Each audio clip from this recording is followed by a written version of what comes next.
just saw it with Miami Dolphins.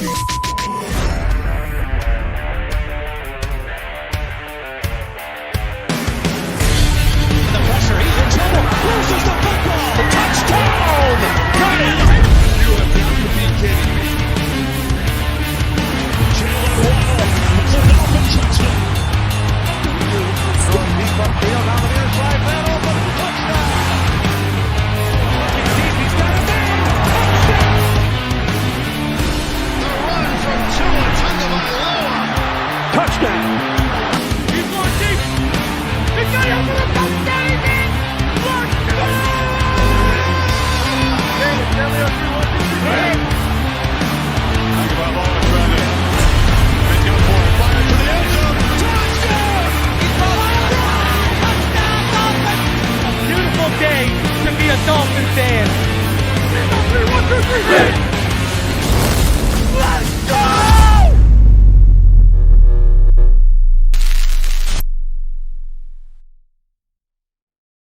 What is good, Fin Nation? What's good? It's your boy Reason, and we are back here for another one. Appreciate all y'all coming through on this Friday evening as we get ready to preview week 3 for the Miami Dolphins, as they will have their home opener against the Denver Broncos. First time since these teams have met since the rookie season of Tua Tagovailoa. So, man, a lot of stuff to talk about. Now, on top of that, I want to thank everyone who came out today to, on your lunch break or wherever you were, for a little afternoon Dolphins Delight, Fin Too Deep space with me and Neil. Really appreciated the participation and involvement from everyone. We're going to be trying to do that regularly on Friday, so I hope to see y'all next Friday for that too. And maybe if it keeps going good, maybe we'll take it to multiple times a week. But, man, I hope y'all had a chance to listen in. If you didn't, you can just go on my Twitter timeline, and the recordings are there. It's 2 parts because the space got preemptively ended, and then we fired her back up. But we already got 100 of you in the room here. Please do me the favor. Please, please, please Smash that like button. Please subscribe if you are new. Man, we got a lot to talk about tonight. Keys to victory, my matchup to watch, all that kind of stuff. I got a great article from The Athletic for all of y'all behind a paywall. We're going to go over about Frank Smith. We're going to talk about what Brandon Marshall said about Tua, because it might shock all y'all, and a lot more. But before we get into all that, there's a few things I want to cover here in my opening thoughts segment. And now, I saw some debate in the chat as we were getting ready to go live here, about whether this is a must-win game and da-da-da-da. Listen, this is not a must-win game. Do you know what this is? And I've been telling y'all what this is. This is a game to get finely tuned and as well-oiled up of a machine as possible heading into Buffalo for Week 4. That's what this is. Keep working out those kinks. Keep getting better. Be as well. This is a team. Listen, you guys will hear my prediction later. This is a team where you can give them the work and you can really start to iron some things out. Like, I'll be honest with you. We've been talking about Cam Smith getting some opportunities and such. Listen, for me at least, this is the perfect game for him to get opportunities. You know what I mean? Yes, good receivers, a quarterback who has a good history, but still there's, this is a game where our offense could just run away with it on them. So this is a game where I think you try to get as well oiled as possible, continue to find that balance in the run game and the pass game, and get as primed up and as ready as you possibly can heading into Buffalo. And that's why let's stay healthy, baby. You know what I mean? So that's what we're hoping for. That's what you got how you should be approaching this, I think, right?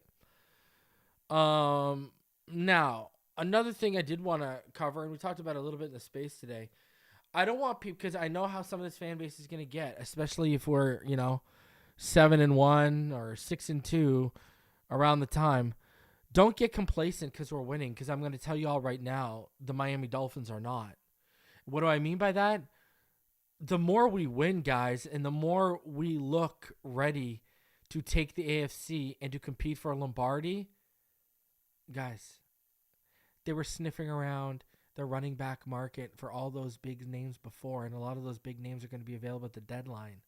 What do you think they're going to do? They're going to dive right back into it.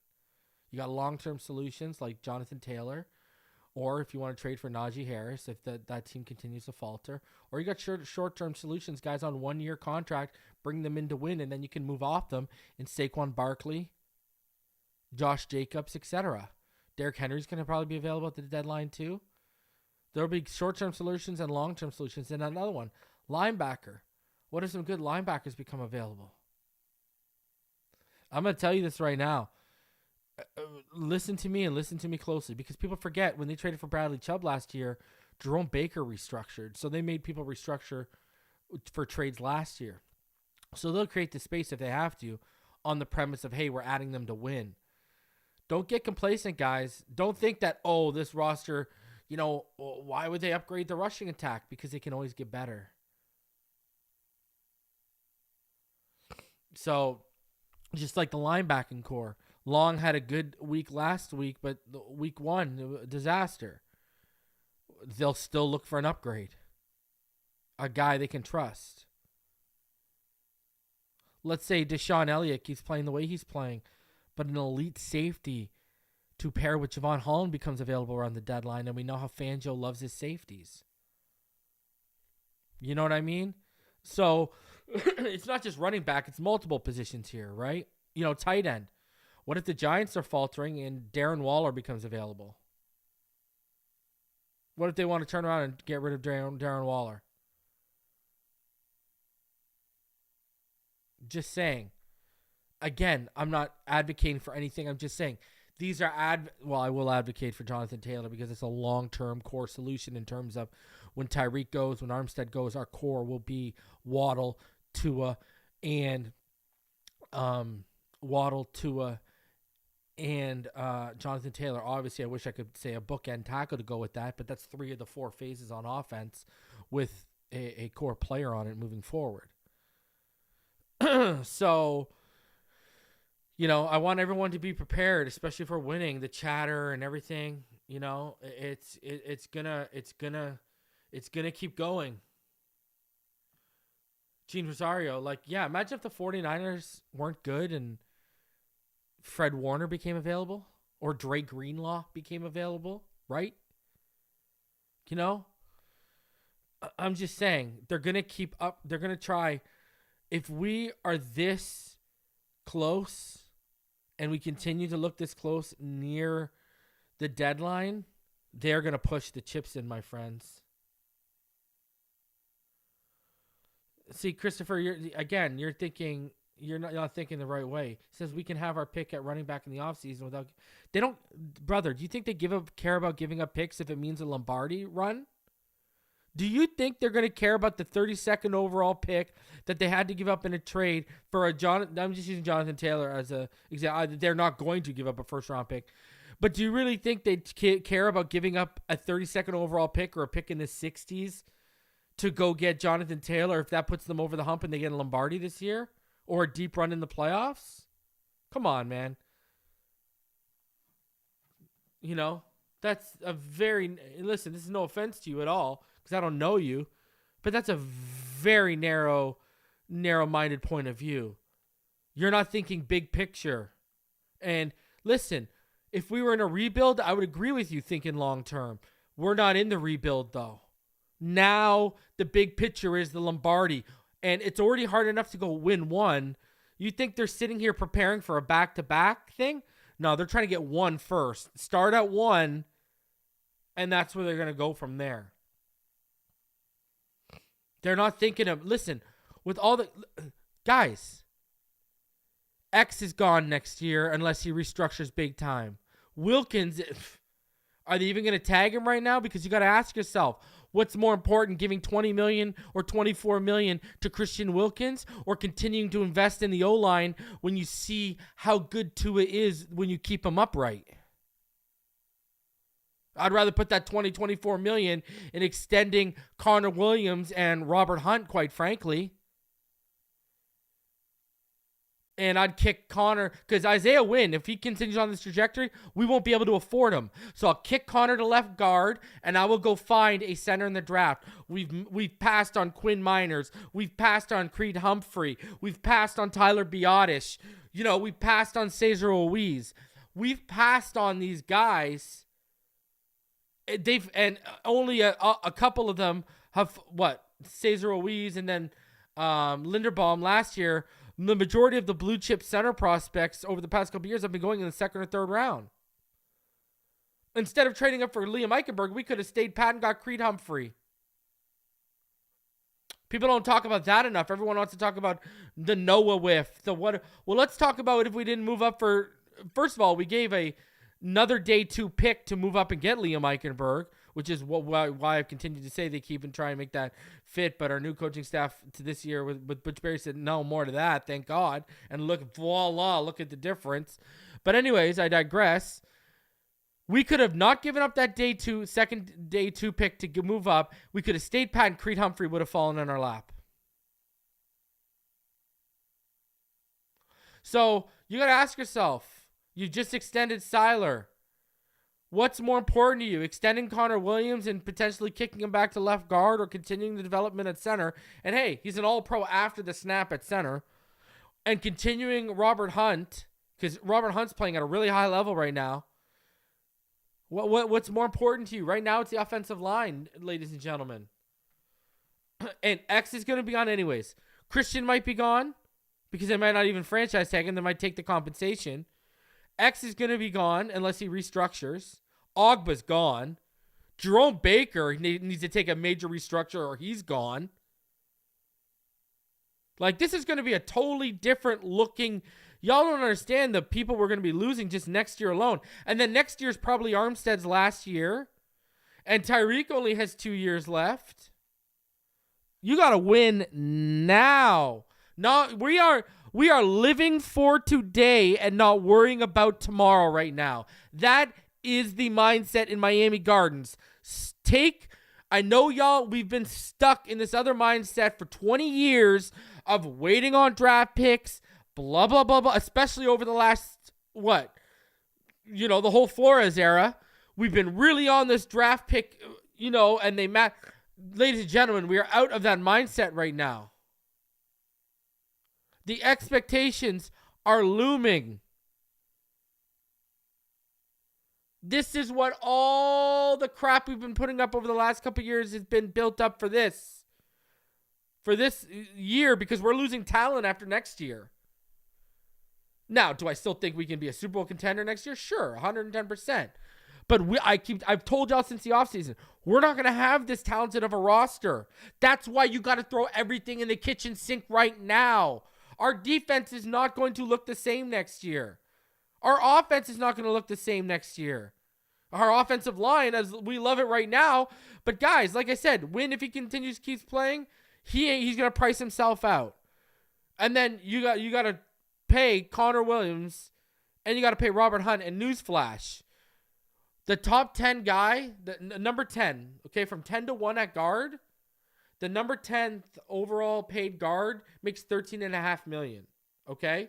Number 1 makes $21 million. Number 2 makes $20 million. The jump happens from 8 to 7. The 8th highest paid guard makes about just over $14 million. The 7th and 6th highest paid guards make $16 million a year. So when you get into that top 5, you are talking about $16+ million a year. So God help us if Robert Hunt does get named to a Pro Bowl or an All-Pro this year. Holy. We're going to be, what did I say the whole time? You're not going to sign Christian Wilkins. Sign this guy right now. Get him for 5, 6, 7, 8 million right now. It's going to be double digits. Even if he doesn't make the All-Pro. He's the rate he's playing right now, he's going to be at $10 to $12 million a year, $10 to $13 million a year guard. So, I've been telling y'all since the offseason, we got to throw the kitchen sink at it, baby. And the more this team keeps winning, that's what they're going to do. PL member for 7 months says all the positive going into week 3 in the toxic tailgaters have the divisive negativity in overdrive. Thank you, Finside the NFL. Thank you, Reason. I appreciate you, homie. We can always come here. I saw people on Twitter was appreciating the space today saying, football talk. Yeah, I don't listen. I don't deal with that stuff, man. When people cross my path and it's worth me to let it know what it is, I'll deal with them.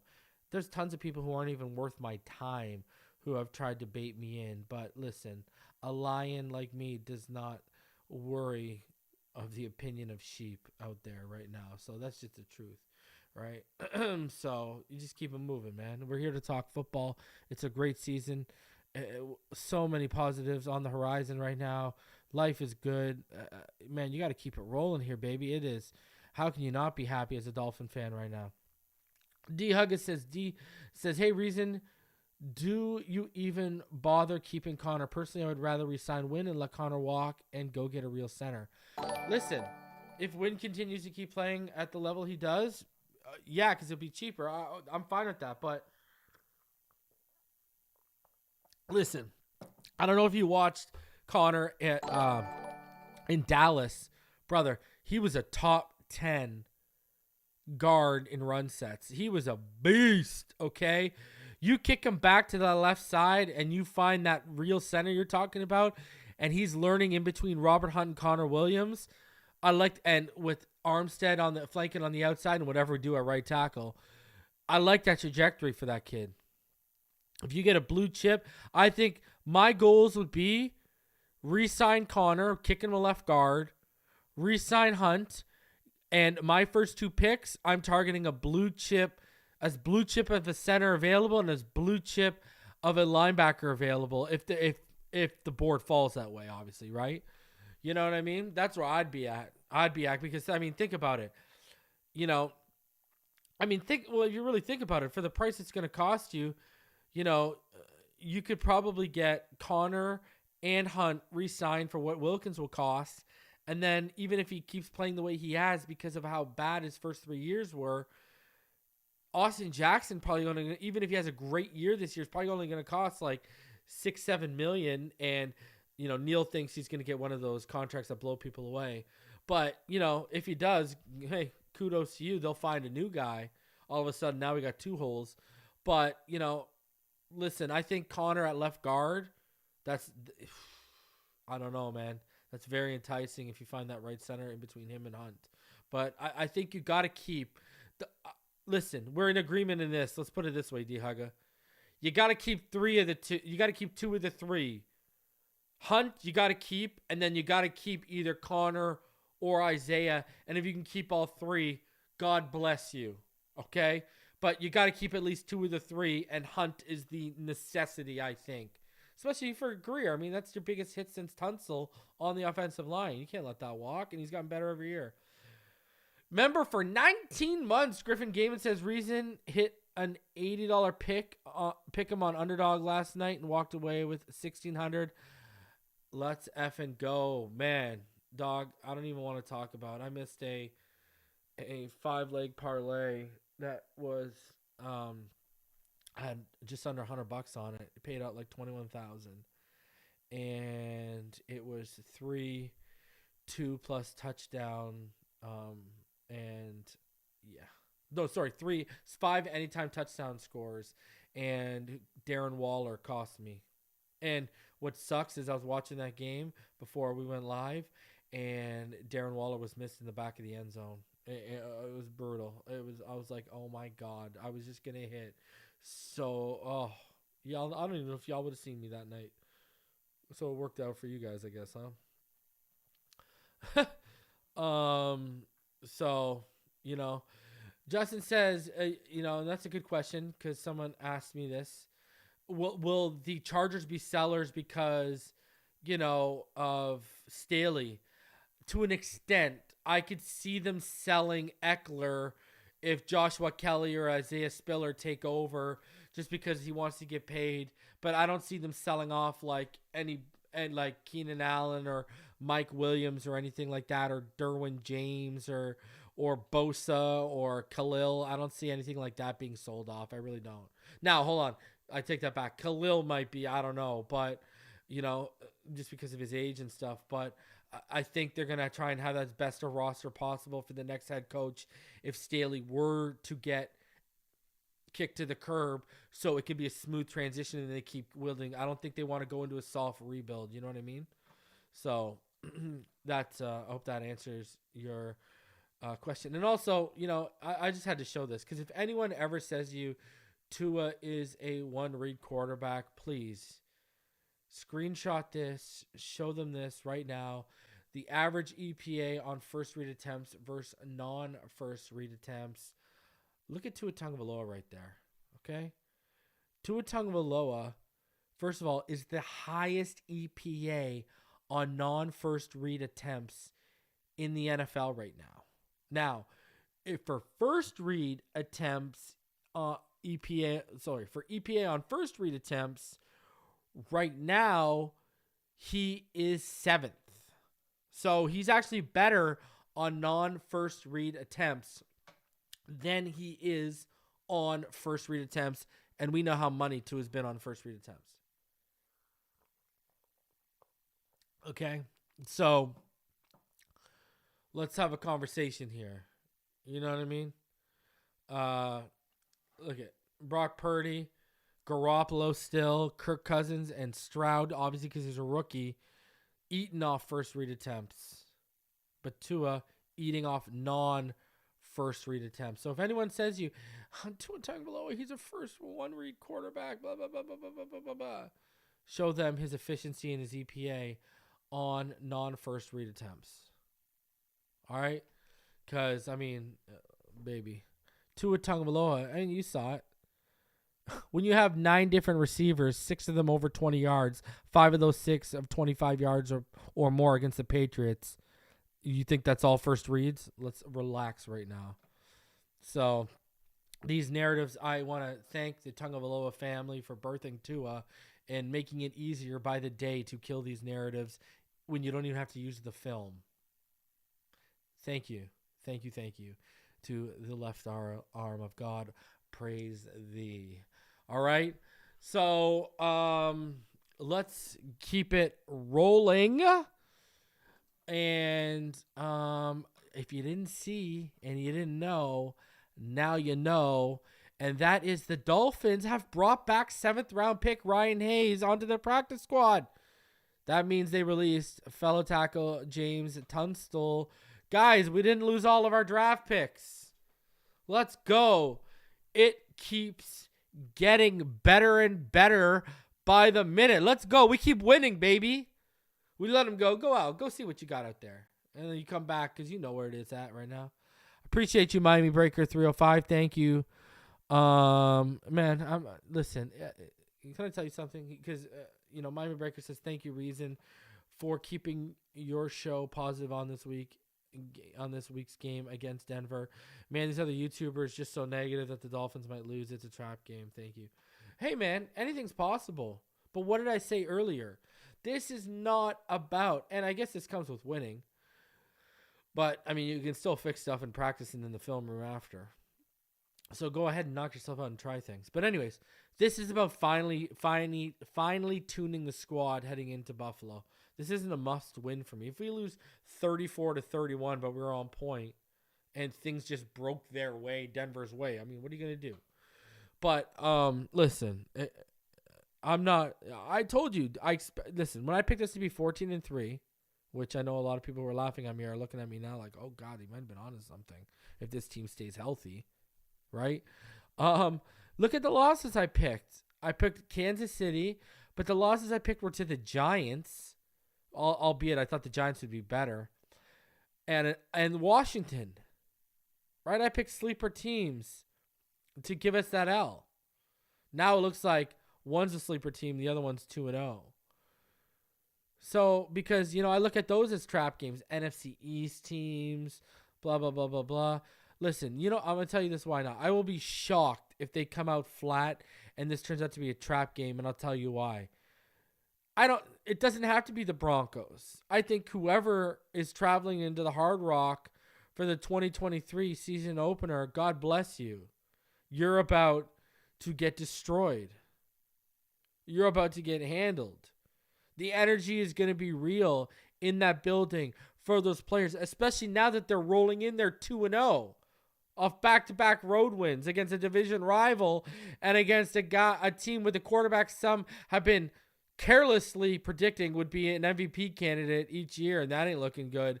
But also a team that a lot of people predicted to take a step beyond being the playoff team they were last year. And we won a shootout with them.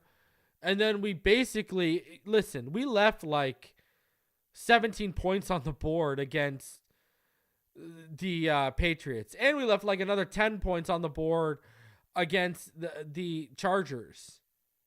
I mean, you're talking about a team that could have scored like 40-plus point games back-to-back if they finished off drives the way they should have.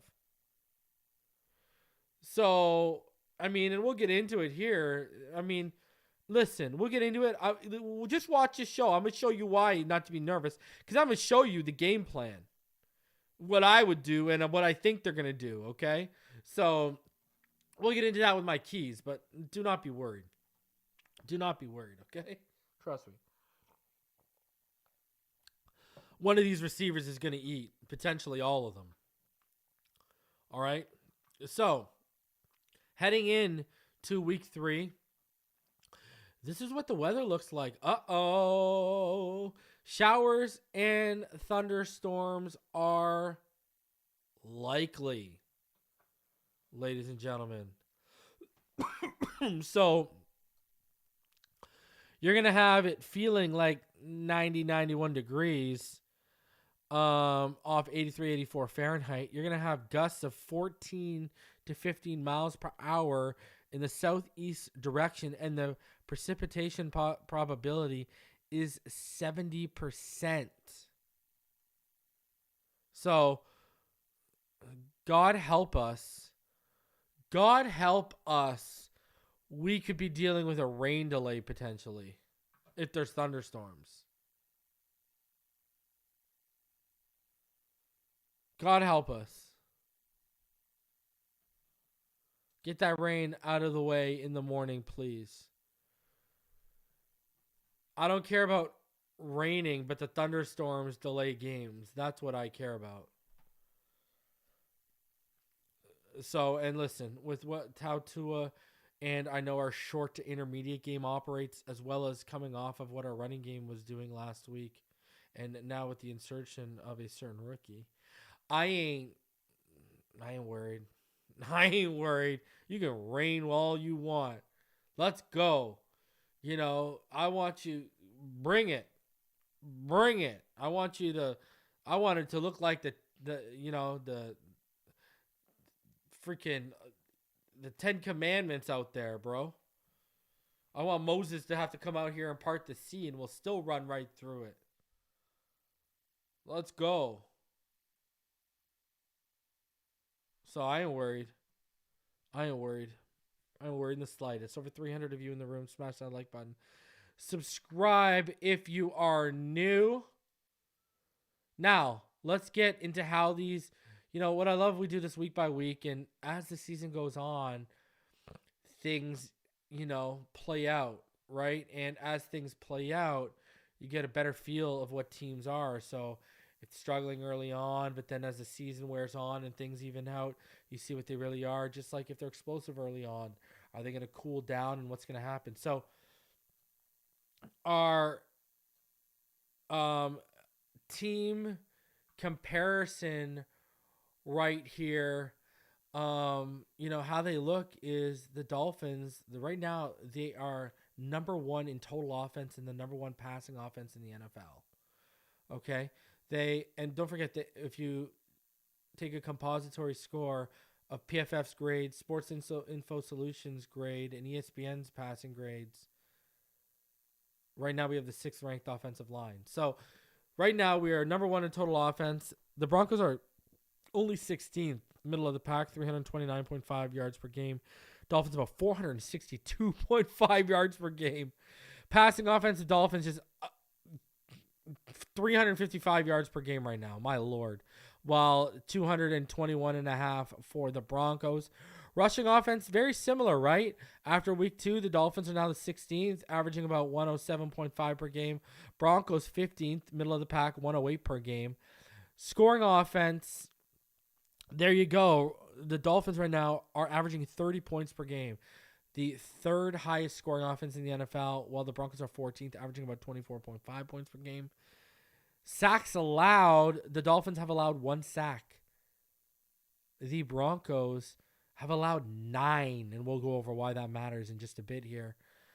On 3rd down, the Broncos, they are 39.1%, while the Dolphins, they're 13th overall, about 42.1% conversion clip. So similar 3rd down offenses. Now, on defense, and remember, after what happened in week 1, we got to pull ourselves up here a little bit. And so total defense right now, we're 24th because of that first week, 360.5 yards per game. Well, they're 16th. They average about 324.5 yards allowed per game. Passing defense, we're only allowing about 200 yards per game. They are allowing 233 yards per game. They're 21st. We're 14th. Now, rushing defense is where you really get it, because we only allowed about 88 yards last week, but we allowed over 200 right in the first week. So that's why it looks like 160.5, right? But that'll even out as we continue here. They're only allowing about 91.5 yards per game, which is about 16 yards less than what we're averaging right now, over 2 yards per game. Sacks, they have 4. We have 7. We're 8th overall in sacks right now. On 3rd down defense, we're 30th. We're allowing a conversion clip of 53.3%. That's not good. They are allowing a conversion clip of only 38.1%, which is lower than what we are averaging right now. And takeaways, we've only had 2 turnovers. They've had 1. And in giveaways, our offense has given the ball up 3 times. Their offense has given it up twice. So, there's things to consider here too, right? Like when you look past just the sacks here, all right, and when you get into the pressure numbers and, the team reports right now, they've allowed 27 pressures as an offensive line, whereas the Dolphins, right now, they have only allowed 16 over 2 games. So they're allowing like 8 pressures a game. Right now, they're averaging about 13 and a half pressures allowed per game. That's a lot, right? So that's why you see those sacks where they are at. And really, we'll talk about it more, but, there's a culprit, and it's someone that will surprise and shock everyone at what's going on. But, it's going to be key to give up. They have a pretty good third down defense, and we're going to have to win that third down battle. But our third down defense, they're going to have to step it up. 30th is just not good enough right now. So, yeah, that's where we are at. And now, that all said, over 300 of you in the room. Let's get into the injury report, because this is what I know a lot of people are waiting to hear about. And the injury report right now, starting with us, Salvin Ahmed is doubtful. Taron Armstead's questionable. Everyone else is questionable for us. Elijah Campbell, Raekwon, Julian Hill, Tyler Kroft, Jalen Phillips, Jalen Waddle, Tyreek Hill is full, and Van Ginkel full. Now I see y'all in the comments. Will Waddle play? Will Waddle not play? I'm gonna tell you guys right now. All right, Jalen Waddle's trending towards playing, guys. All right, just so you know, Jalen Waddle is trending towards playing. So, he was practicing today. He caught a pass from Tua. He was just wearing a non-contact jersey. So, he's in the later stages. So, it looking like, it's looking like he's going to be good to go. So, I think Jalen Waddle's going to be going on Sunday, if you want my opinion. So, he's trending in the right way.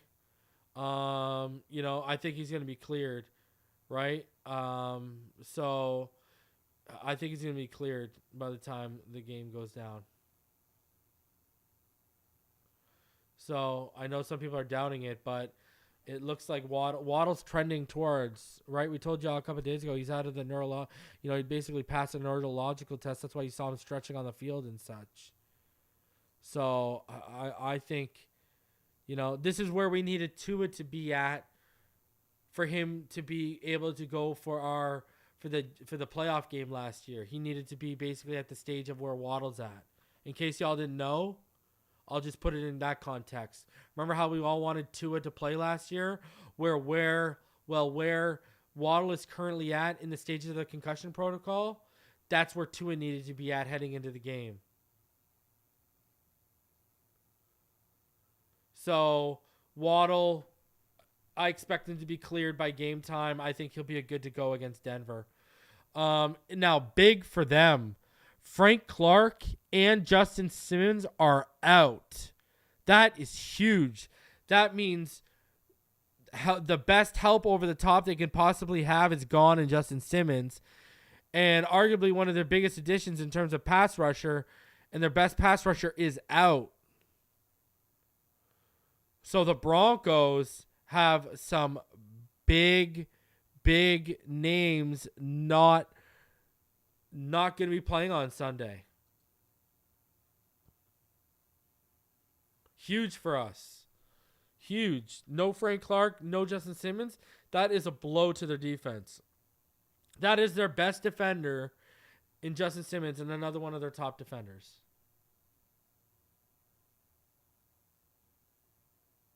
So that is the injury report heading into week 3. I expect Waddle to play.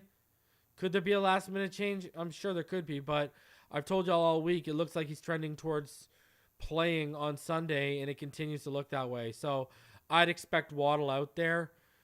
Again, it could change, I'm sure, but right now my expectation is that Waddle is going to be out there. John C. says, need the NFL to vote on a rule that makes a malice hit force that player to miss up to 3 games if players concussed and up for up to 3 games. A review of a hit is malicious to be reviewed by NFL. I agree. Eye for an eye. Right? Especially if it's a top player. You know what I mean? I agree. I agree with you. I think you're onto something there, brother. I really do. So, let's get into my 3 keys for victory for the Miami Dolphins offense heading into week 3. Get favorable matchups and target Damari Mathis. This is why no Justin Simmons out matters, and I talked about this on the space a little bit today. You've got to target Damari. You've got to target Mathis, okay? So, against the Raiders, Damari Mathis allowed 8 receptions on non-targets for 95 yards. He allowed 1 reception on 1 target to Devontae Adams for 12 yards. 6 receptions on 7 targets for Jacoby Myers. This is why I think Waddle wants to go too. I think he sees the ability, if they take Tyreek away, if they try and take Tyreek away with Patrick Surtain and have him travel, then you got Damari Mathis all day basically. Damari Mathis in week 1 gave up 7 first downs and 2 touchdowns. He gave up 2 touchdowns to Jacoby Myers. Now, in week 2 against Washington, he saw a little Terry McLaurin. Terry McLaurin was targeted 5 times, had 4 receptions for 45 yards and a touchdown and 2 first downs. He gave up 7 receptions on 8 targets for 83 yards, 4 first downs, and a touchdown against the Commanders. So if you do the math, guys, he's allowed 15 receptions on 17 targets for 178 yards through 2 weeks, 11 first downs, and 3 touchdowns. Okay? You have got to target Damari Mathis. This is what veteran quarterbacks do. They see weaknesses. It's what you saw, what you've seen what they've done against Eli Apple. We'll talk about that in a bit. But, Durham Smite going to have a chance to eat too. Because Justin Simmons usually, he's matching up against Logan Thomas. It's going to be interesting. It's going to be very, very interesting to see how, because, you look at the last 2 weeks, Patrick Surtain has only been targeted a total of 7 times.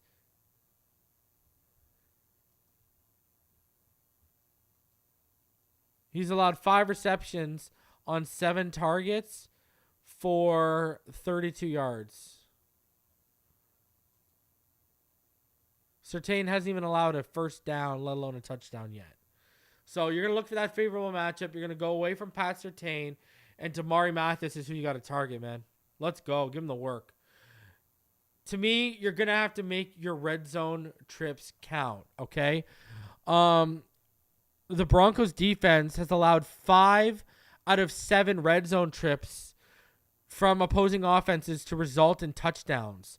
The Raiders were 2 for 4 in the red zone in week 1, and the Commanders were 3 for 3 in week 2. The Dolphins, right now, they are 5 for 8 in the red zone. They were 3 for 5 against the Chargers in the red zone and 2 for 3 against New England in week 2. Make your red zone trips count because their red zone defense, they are weak right now. They are letting other teams score. And then, to me, it's time to let A-Chain loose, man. It's time to let A-Chain loose. Let the kid go. You drafted him where you drafted him. See what you got. Blend him in with Mostert And just feed them speed, speed, speed, speed, speed. Give them so much speed their head is going to spin. Let A-Chain loose this week, man. Let him catch some balls out of the backfield. Let him try to get to the edge out of the backfield rushing. Give him some gap runs. Let him go. Let Devon A-Chain do the damn thing.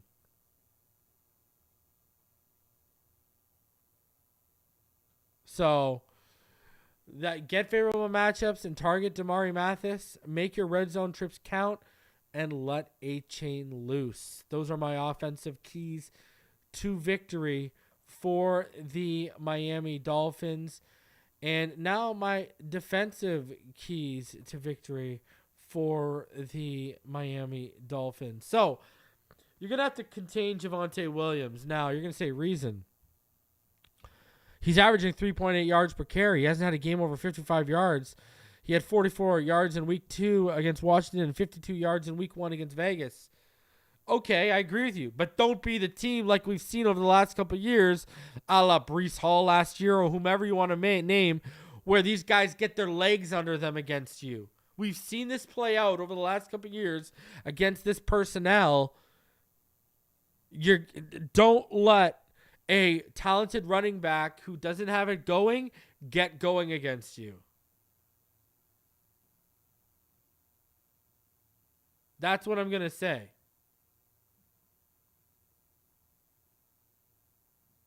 You know what I mean? That's where I'm at with that.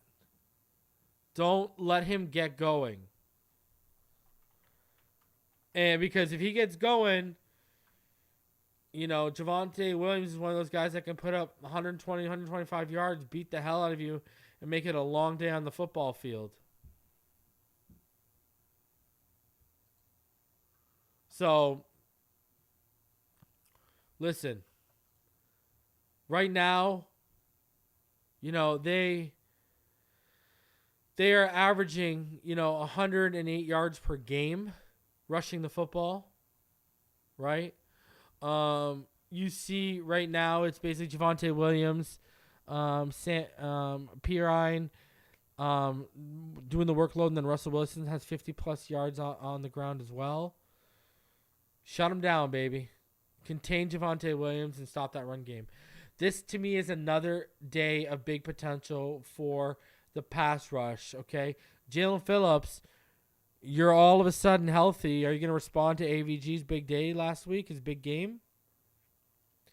The offensive line in Denver has not lived up to the investment. Mike McGlinchey, who came over from San Fran and got that big contract, he's already given up 8 hurries, 2 hits, and 2 sacks. He's given up 12 pressures.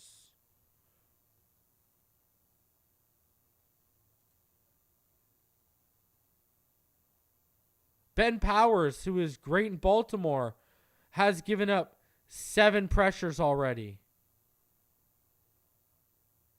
Quinn Miners, my boy, has only given up 2. But they still got Garrett Bowles there. But, you know, they've invested money in bringing over Powers, bringing over McGlinchey, and they've allowed, between the two of them, 19 pressures in 2 games. 2 sacks, 2 hits, 15 hurries. This is another big day. This is a big game potential. Jalen Phillips had 7 pressures in week 1. 7. This is now your chance to go get more, because he's still leading. Even after 2 weeks of missing a game, he's still leading with 7 pressures. Bradley Chubb has 6. Christian Wilkins has 6. Siler has 5. Van Ginkel has 5. Raekwon has 3. David Long has 3. So this is a big potential day for the pass rush. And, you know, we go to the injury report. Garrett Bowles is banged up a little.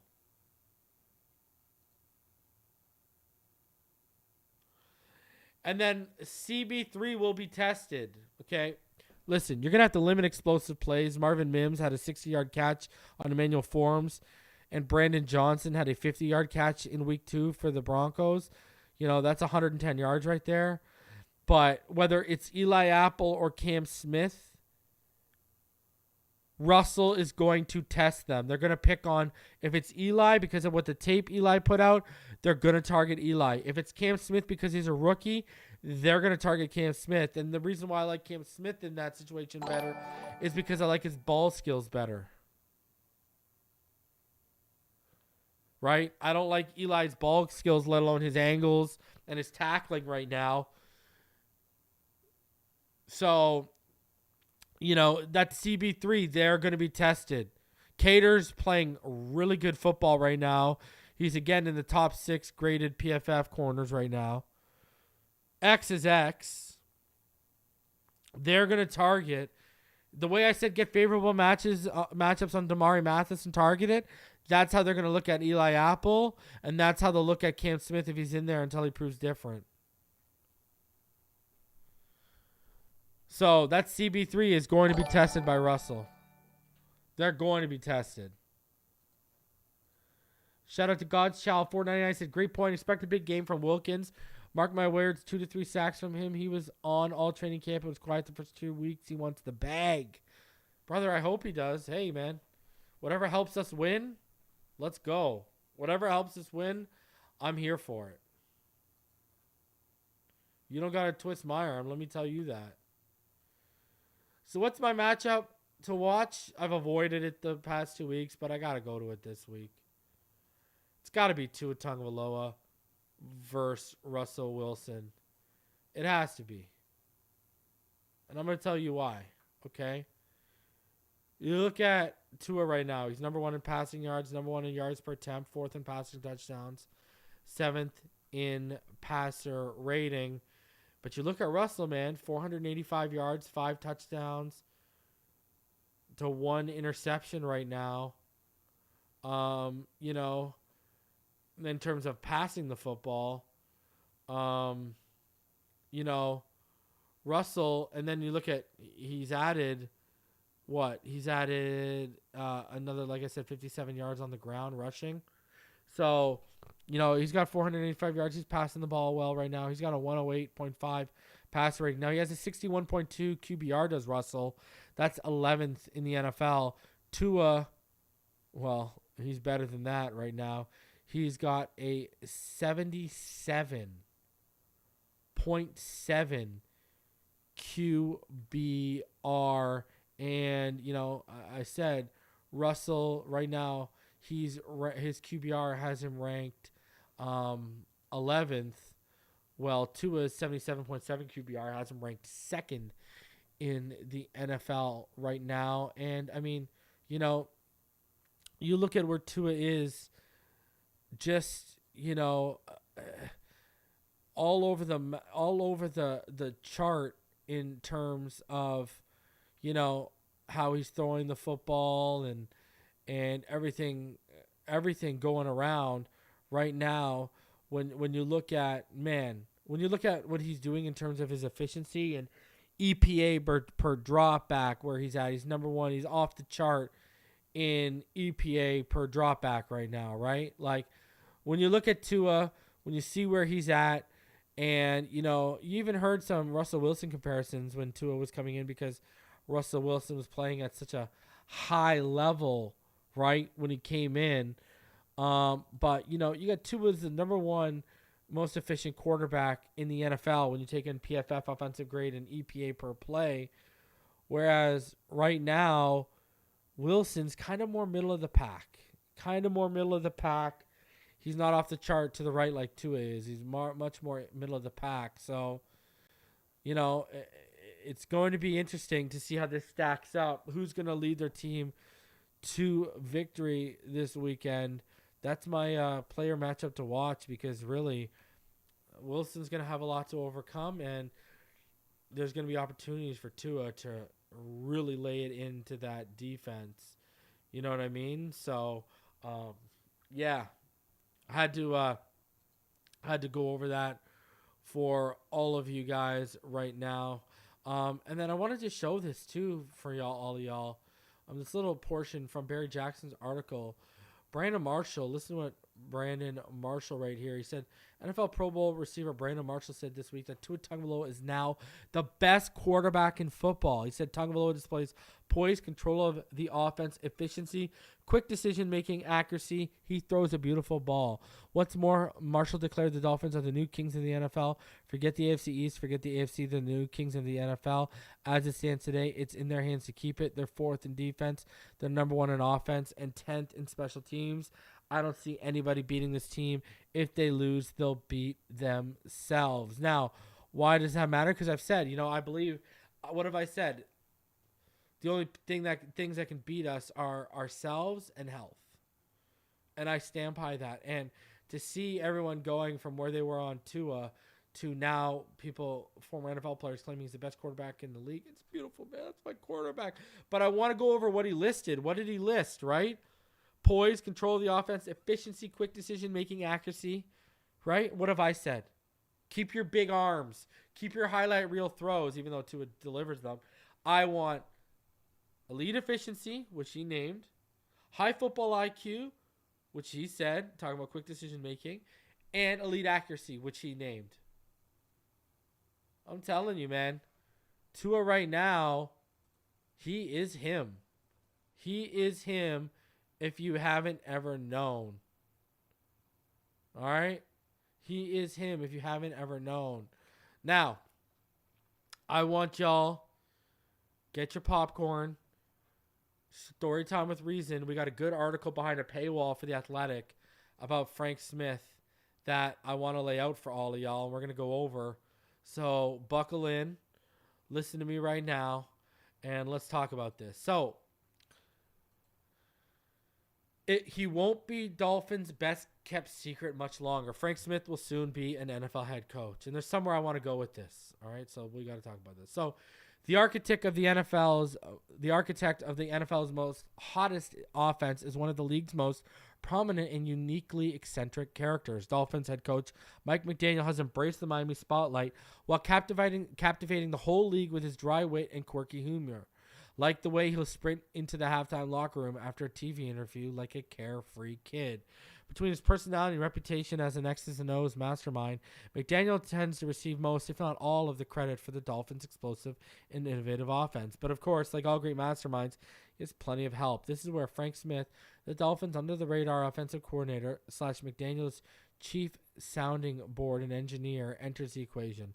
While Smith hasn't yet become a household name, he has quietly worked his way into the conversation as a future head coaching candidate. He has a thorough understanding of the game and is a great teacher, which is really what coaching is all about, McDaniel said of Smith. He also has a unique ability to anticipate problems before they arise, be that on the field or in the administrative type, things related to schedules, questions that will come up with players or coaches, etc. He operates on a daily basis with a passion, positivity, and humility that is rare and sets him apart. It's hard for me to summarize the positive impact Frank has had on our team, our coaching staff, and especially in supporting me as a head coach. Like any hot, offensive-minded boss, McDaniel's coaching tree will almost surely begin to grow if the Dolphins' success continues, and Smith is expected to be on the short list of interview requests in the upcoming hiring cycle. Smith's relative anonymity isn't likely to last much longer. The 42-year-old native of Milwaukee has worked in the NFL since 2010 under some of the game's brightest coaches, including Super Bowl winners Sean Payton, John Fox, and John Gruden. He has become known in league circles for his incredible ability to relate to a wide array of people on a deep-rooted personal level, including helping tight end Darren Waller with his sobriety during their time together with the Raiders. And Smith, as players say, has an air about him that encourages them to want to be at their very best simply to make him happy. They refer to him as straightforward, a genuine teacher, and a leader who has always prioritized the present over the future. All factors his bosses, colleagues, and players have appreciated for more than a decade. Frank is my favorite coach I've ever had, Darren Waller said. It was really just about helping people be better. I feel like that's what would make a great head coach. If all you want is the platform, all you want is a title, you'd be willing to sell somebody out or step on somebody to get there, as opposed to elevating them and allowing them good karma to come back to you. I feel this is an opportunity for him to have all the good karma and good energy come back his way, because all he's ever done is give it out. Smith got into coaching for one reason, to be the head coach of Miami of Ohio, he said. He wanted to give back to a university that had given him so much.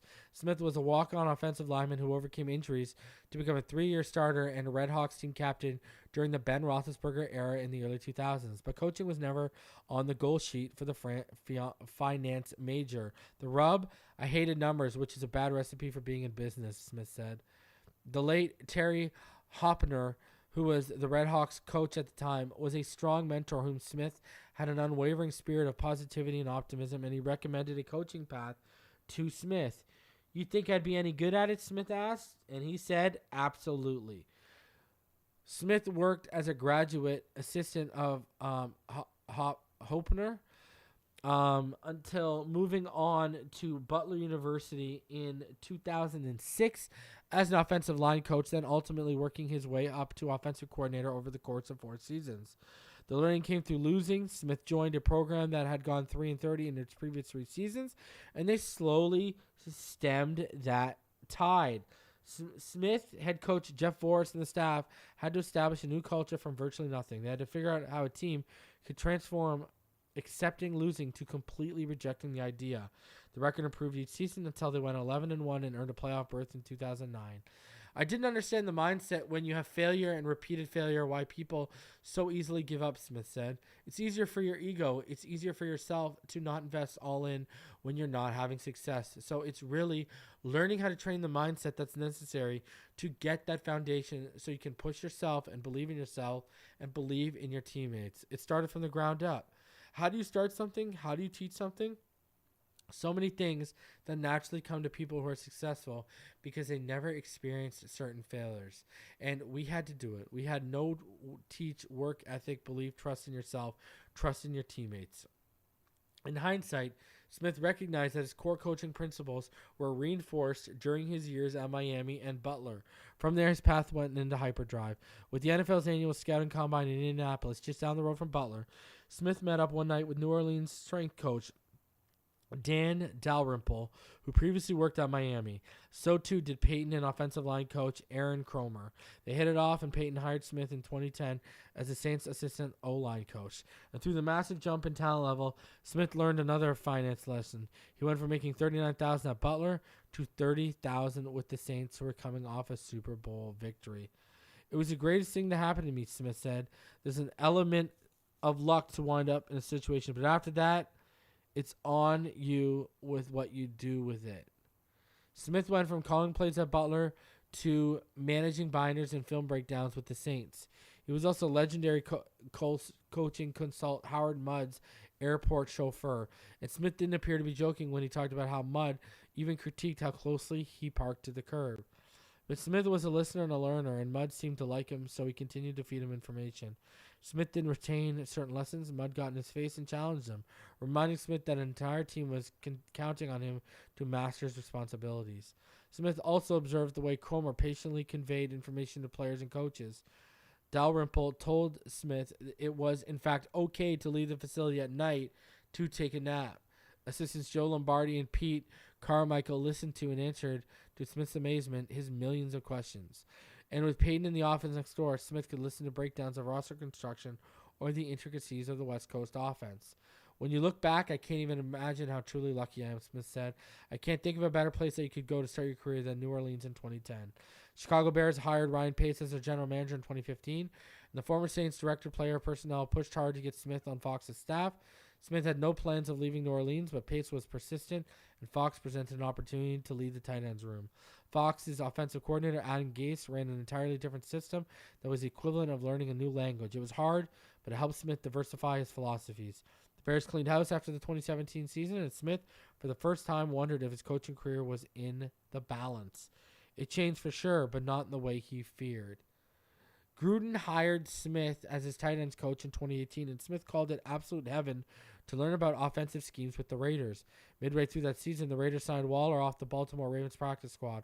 Waller, who entered the NFL in 2015 as a 6th-round pick and a wide receiver, spent his rookie season on injured reserve and served a 4-game suspension in 2016 and a season-long suspension in 2017 for violating the league's substance abuse policy.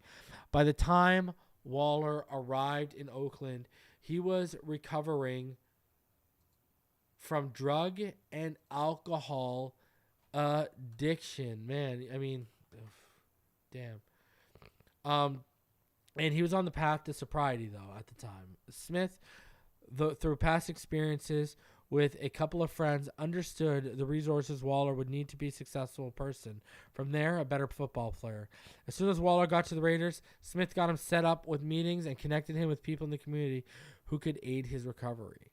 He knows the type of structure and routine it takes to continue to live a normal life because I just can't show up and play football and expect my life to be okay, Waller said. It has to be structured from a spiritual standpoint first.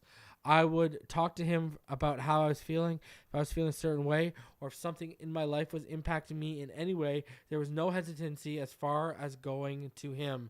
Smith was also impactful in Waller's ongoing transition to tight end. Waller caught 12 passes in 18 career games with the Ravens, but Smith's coaching style resonated differently, especially in the spring of 2019. Smith brought back upon his tenure at Butler, but this time rather than shaping and developing an offense, it became about shaping and developing one particular player. Waller didn't have much self-confidence on the field. When he made a mistake in practice, he became consumed by getting reamed out by coaches rather than making the corrections for the next play. But Smith's approach struck a different chord. I remember one time in spring, I would always look over, did I do that right? Because I would always get yelled at before Waller said. I came over to the sideline. I was like, did I do this okay? Smith was like, whatever you just did, do that for the next decade and we'll be okay. I was like, wow, it made you feel confident. It made me feel like I was a force to be reckoned with on the field, not to blow my head up, but to take every part of the process and know I'm making an impact with everything I do. He really helped me with my confidence. Waller produced the best 2 seasons of his career with Smith from 2019 to 2020, totaling 109 receptions for 2,341 yards, 12 touchdowns, and his only Pro Bowl selection. People shape your journey, Smith said. We're fortunate for some who are really helpful and beneficial, and you have that genuine connection that allows you to mutually grow. When you reflect back on how lucky you are to spend time with those people, Darren will always be a tough subject for me. Man, that story never goes away. How many guys go from that to superstar? And he's right, he ain't lying. Smith had to pause to collect himself. It was such a cool journey. He continued. He feels like the first guy who was like a little brother to me. It was cool to watch him get married to Kelsey. Smith was a groomsman in Waller's wedding last offseason, and when Waller has had a break in the schedule in the spring or summer, he's traveled to Miami just to hang out with Smith for a couple of days. Things in your personal life can affect you and your approach on the field. A lot of times I felt like that nobody who understands me on my journey who I dealt with in the football environment. To an extent, that's still very true because there aren't too many guys who are walking the path that I'm walking. He's somebody I could talk to or was open. He never pried too much, but also always had an open door. As soon as Brandon Staley was hired as the Los Angeles Chargers head coach in 2021, he made Smith a priority hire. The pair worked together for a season with the Bears, and Smith's subsequent work with Waller was gaining recognition in league circles, so Staley tabbed him as his run game coordinator and line coach. It's not just the coach, it's also to be able to connect with the person and bring out the best in them. Bringing that group together in 2021 and having one of the top 5 offenses in the league, he did a lot of really special work that year. The Chargers selected left tackle Rashawn Slater with the 13th pick in the 2021 draft, and Smith took him out to dinner as soon as the rookie got to Los Angeles. Slater doesn't remember talking too much during the 2-hour meal, but he's impressed by Smith's plan. There had been a pre-draft knock on Slater for potentially not having the requisite length to play tackle, but Smith didn't care. He chose to focus on Slater's strengths with his balance and footwork rather than guard against his shortcomings. So Smith instructed Slater to utilize a unique pass blocking set and to focus more on angles than, say, a tackle with prototypical size. The result, Slater was the first rookie left tackle to make the Pro Bowl in 9 years. The willingness to give that much freedom and to trust a rookie always meant a lot to me, Slater said. If you have a trusting relationship between you and your coach, subconsciously that makes you want to fight even harder. As a rookie coming in, I was making all kinds of mistakes throughout camp, but he never for a second made me doubt whether I could do it. It was always, keep working on this. There was never a quiver of a second guess that I felt from him. That instilled a lot of confidence, and I always appreciated that from him. The Dolphins hired McDaniel as their head coach in 2022, and as the offensive guru, wanted a coordinator with a like-minded, run-focused principles, but experience in difficult systems. Smith fit that profile, and thanks to their time together during a 2021 summer coaching summit, it helped Smith's case that McDaniel had learned the two of them had a similar sense of humor. They instantly hit it off last season, and their chemistry was integral. to the Dolphins' startling offensive explosion during a 3-0 start. It became a far greater challenge after quarterback Tua Tagovailoa battled through concussions that eventually ended the season, but the Dolphins still reached the playoffs for the first time in 6 years. Heading into Week 3, the Dolphins are 2-0 after road wins against the Chargers and the Patriots. Their 60 offensive points are tied with San Fran for the most in the NFL. And if this pace continues, Smith will be on a head coaching radar in short order. It's all surreal to Smith. For so long, he never wanted to be anything more than the head coach at Miami of Ohio. Now he's on the cusp of a potential coaching job in the NFL. Through it all, he compartmentalizes by focusing on his roots and not where the branches may sprout. I'm always humbled by all of this, he said, but at the same time, I've always believed I was going to achieve this. So as you start with a goal to be the head coach of Miami of Ohio, to give back to those who gave to you, and now as your goal changes to wanting to ascend to the next level in this league, you never forget where you are. When I was leaving the Saints, Sean Payton asked me a question. I looked at him and said, I'm a walk-on from Milwaukee, Wisconsin. I'll never forget that day in my life. It's a constant daily challenge to prove to myself that I have what it takes to keep growing and improving.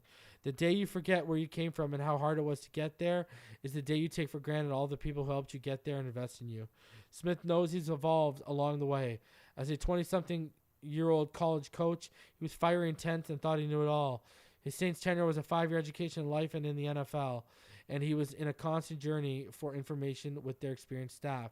But Smith said the last 5 years, really since he joined the Raiders, and each stop since, have been the best reflection of himself as a person and coach. The relationships he forged with Waller and Slater have come to define the type of coach and person he wants to be. Each player praised Smith for his leadership in meetings. If the head coach called out a player for messing up, Smith would stand up and say it was his fault for not teaching them better. He's never sold out a single player in front of the team. He had a great ability to relate to you as a person and to individually work through stuff rather than trying to do a blanket solution to everything, Slater said. One of the biggest things you see that can make someone a great head coach is their people skills and the way they connect with people. He's always been outstanding at forging those relationships, and he was very upfront. When he talked to us, we knew he wanted to be an OC one day, and he wanted to be a head coach one day, but he was so devoted to the present, he wasn't afraid to talk about that stuff, though. Part of that is just his realness. He's not a bullshitter. If Smith gets a head coaching opportunity, it won't be because he's a McDaniel guy. It'll be because Smith has shown throughout his career a willingness to adapt offensive philosophies to fit the strength of his players and put them in positions to succeed. And they've succeeded under Smith because of their genuine love for him as a person. I didn't know Frank when I hired him, but what drew me to him is that I knew from shared connections and through seeing the product on the field from his players that he exhibits what a coach, in my opinion, should be. Someone who's committed to helping players become the best version of themselves and putting themselves in position to succeed, McDaniel said. He does that through a relentless passion for the details, technique, and making sure all the little things are done right. But he's effective because of the way he connects with them as human beings. He's invested in their development in every way and builds trust as a result. Coaching has become more of a relationship business, and real relationships are forged when the coach first trusts in himself. Then it naturally spreads to those around him. There was a quote from Muhammad Ali I leaned on when I was in high school, Frank Smith said. I was trying to find my way into college. It's a lack of faith that makes people afraid of meeting challenges, and I believed in myself. That's the one thing as you coach and you teach and you try to reach people, you've got to believe in yourself. There are going to be good days and bad days. You have to have an unwavering conviction in what you're trying to do and how you're trying to do it. In the good times and the bad times, I've always had that. So, I mean, shout out. Great. Frank Smith, he's going to be entering the coaching cycle. You can tell personality-wise, a lot like McDaniel, connects with his players, knows how to coach them, and he's going to be in the next head coaching cycle. I thought that was a great piece. Shows a little bit about what Frank Smith is about. And that brings us into this. Listen, I think the reason why we're seeing Darrell Bevell stick around is that, if Frank Smith is going to get hired in the coaching cycle, they're just going to promote Darrell Bevell because, Brett Favre, when he was talking about it, how he's still tight with Darrell Bevell, he said if Darrell Bevell wants to coach again. He doesn't even think Darrell Bevell wants to become a head coach. And I think Darrell Bevell is eyeing Frank Smith if we blow up this year and because it's a copycat lead and everyone's going to want to copycat us. Frank Smith gets a job somewhere and Darrell Bevell just takes the OC job for us. And then if Darrell Bevell leaves in a couple years, Wes Welker gets promoted and he becomes our new OC. I could see that being the cycle. Now, my prediction for the game, I think the Dolphins are going to just absolutely obliterate them. I got 38-13 for the Dolphins. I think this ain't a good situation. Good luck to the Broncos coming in to our house. Good luck to you. So I got the Dolphins 38, the Broncos 13. And I think we look like a complete powerhouse heading into Buffalo. And Buffalo and Bills Mafia better be prepared for what we're going to give him. All right? Guys, I'm going to be live on Sunday. Game's at 1. I'll be live around 12:45-ish, so be on the lookout for me. And then after the game, I'll have the 5th quarter post-game show. Let's go, baby. Let's go 3-0. I'll see all of y'all on Sunday. I appreciate y'all for joining me. Have a blessed weekend. See y'all Sunday. Fins up, baby.